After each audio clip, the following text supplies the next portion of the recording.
శ్రీమంతం ఆర్డర్ అని చెప్పాగా వాళ్ళే ఇలాంటి పేపర్ బాక్సెస్ తెప్పించారు. మేము చేసిన ఐటమ్స్ ఇందులో ప్యాక్ చేస్తే సరిపోతుంది. ఇక్కడ చూడండి, లేట్ అవుతుంది, లడ్డు చెయ్యప్ప జాంగ్రీ భాష అంటే డాన్స్ వేస్తున్నాం. మా ఆంటీస్ అలా కాదు, పని అంటే పనే. నార్మల్ గా చేసే చెక్లాల సైజు కంటే కస్టమర్స్ కి కొంచెం పెద్ద సైజ్ కావాలి అన్నారు, అందుకే సైజ్. మా డాడీ పని చేస్తా అంటే చూడలేక నేను చేస్తాను తీసుకుని. ఎప్పుడు పని చేయని నా కూతురు ఇక్కడ పని చేస్తుందని స్క్రీన్ కి బ్యాక్ సైడ్ మా డాడీ కళ్ళల్లో ఆనంద బాష్పాలు రాలి. మొత్తానికి లడ్డు చేయకోకుండా డాన్స్ వేసి భాష కూడా లడ్డు వేసేసి, లడ్డు వేయడం వరకే మా భాష పని. తర్వాత ఉంటలు కట్టడం.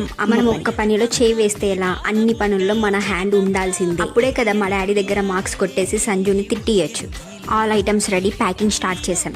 లడ్డు, కజ్జికాయలు, అరిసెలు ఒక ప్యాకెట్ లో, నిప్పట్లు, చెక్కిలాలు ఒక ప్యాకెట్ లో, స్వీట్ ఐటమ్ సపరేట్ గా, హాట్ ఐటమ్ సపరేట్ గా ప్యాక్ చేస్తున్నాం. పేపర్ బాక్సెస్ కదా, అందుకే మూత సరిగ్గా పడడం లేదేమో, అందుకే లాస్ట్ మినిట్ లో ఇలా ప్లాస్టర్ వేస్తున్నాం. సో దట్ ట్రావెల్ లో కానీ ఈవెంట్ లో అయినా రిలేటివ్స్ రిటర్న్ గిఫ్ట్స్ డిస్ట్రిబ్యూట్ చేసే ఎలాంటి ప్రాబ్లం రాకుండా ఉంటుంది. నైట్ అన్ని అయిపోయేసరికి చాలా టైం పట్టేసింది. గ్లాసెస్ లో కొన్ని, బాక్సెస్ లో కొన్ని అలానే పెట్టేసి ఇంకా మార్నింగే వచ్చేసి అన్ని నీట్ గా పెట్టేస్తున్నాం.